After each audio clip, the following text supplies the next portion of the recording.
Hey, this video is about don't lose your skills, and I'm going to tell you some things about skills that you might not know. See you in a second.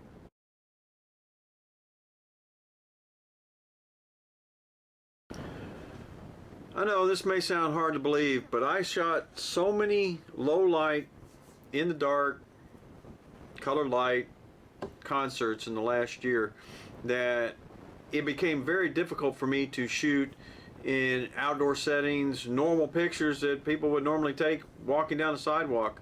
So periodically what I have to do is I have to do something else other than shoot concerts. It keeps my skills sharper. It makes it so that I'm able to shoot normal things, and it's a big deal.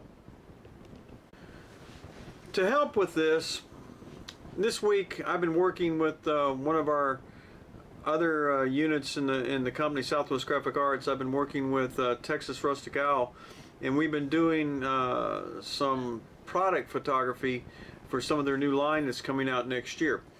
And as you can see probably behind me here, I have some of the small studio gear still laying about.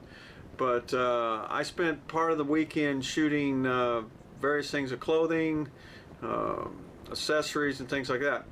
Texas Rustic Owl makes everything from coffee cups to restaurant aprons to t-shirts to bags to hats to decorations to things like that. And it's a nice change from just going into a concert and shooting live music. It makes me think and be a little more creative.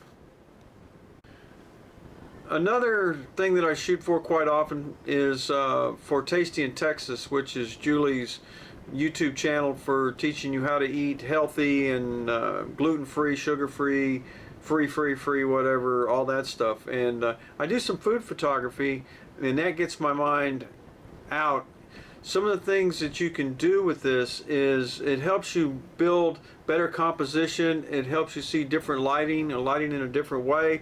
It helps you free your mind from the same settings, the same everything, lenses, the same equipment. It changes the way you think and you operate when you're photographing something. So it's a good, clean change of pace. Here are some examples of some of the food photography I've done in the past. You can see it's quite a lot different than shooting live music or concerts, and I think it's a good change of pace. So over the last year I've shot somewhere near, I'd guess, 60 to 70 different music artists, and most of those were in low light conditions. So I can't stress enough, get out of your shell, get out of your comfort zone, go someplace and shoot the zoo, shoot the garden, shoot somewhere on the street. Don't get tunnel vision, and shoot something different and practice on your composition skills in those settings, and they will help you a ton. Here are some more examples of some of my work that I've done that's outside of concert or music photography.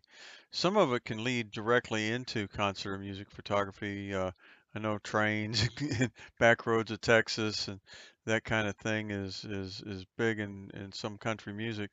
But gives you an idea that I can shoot some stuff that's other than just the concerts, and makes me think when I do it. I have to visualize and makes plenty of adjustments for lighting and composition and all. If you find any of our videos helpful, please like and subscribe. We answer as many of our questions as we can. I know we've been getting a lot of questions, and we're catching up with them. One of the other things that happens too is we're glad we're growing.